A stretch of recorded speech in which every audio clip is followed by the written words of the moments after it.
Бүгенге заман татар ирләре укырга тиешле 5 китап. Kitap okuyturgan iri yigitlerimiz var. Alarını kübrek tarih, kızıksındıra, detektiflar kızıksındıra, hem şulayık edebi kitaplarını da olalar. Bu исемлеккә кайсы әсәрләр керде микән? Беренче китап Зифа Кадирова язмышыңа язылганны. Әсәрдә бүгенге көн чагылышы, хәрби тема кызыл җеп булып сузыла.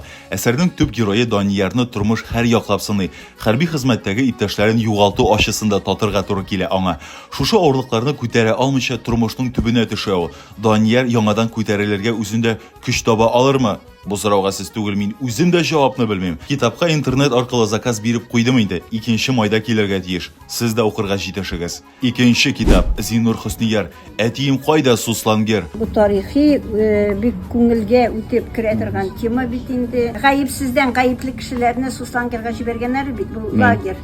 Шунда бик күп кешеләр югалган. Язучы әсәрендә сугышка киткән ирләр, тылда калган хатыннар һәм балаларның авыр тормышын, язмышын, аларның рухи батырлыгын нечкә психологизм белән сурәтли. Суслангер турында bu ikinci kitap Firdevs Kuş'un yazıp çıkan idi. Anakı bigirek tiz bitti.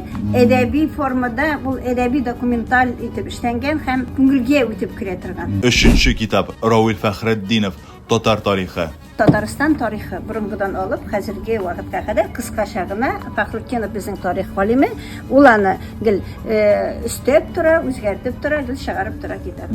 Күп кешеләребез история татар дигән, ул рус телендә чыгарылган. 7 томнан тора. Хәзерге вакытта менә 3 томы төрле вакытлар белән эшләнгән, шундый түгел мәгълүматлар монда.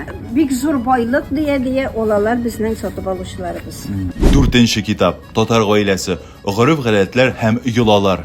Татар гореф-гадәтләре юлалар кызыксындыра. Моның әле зур китабы да кайтырга тиеш калындыра иткән. Хәзерге вакытта кыскача гына гореф-гадәтләр турында бик матур итеп язылган әзрәк кенә рәсемнәре дә бар. 5 китап Илһам Шакиров бөек татар җырчысының иҗаты һәм тормыш юлы. Ул үч телдә язылган. Аның шулай ук дискысы DVD бар. Ул бит инде хәзерге компьютердан, телефоннан гына тыңлаган түгел, бу чын иҗат дип әйтәсем килә.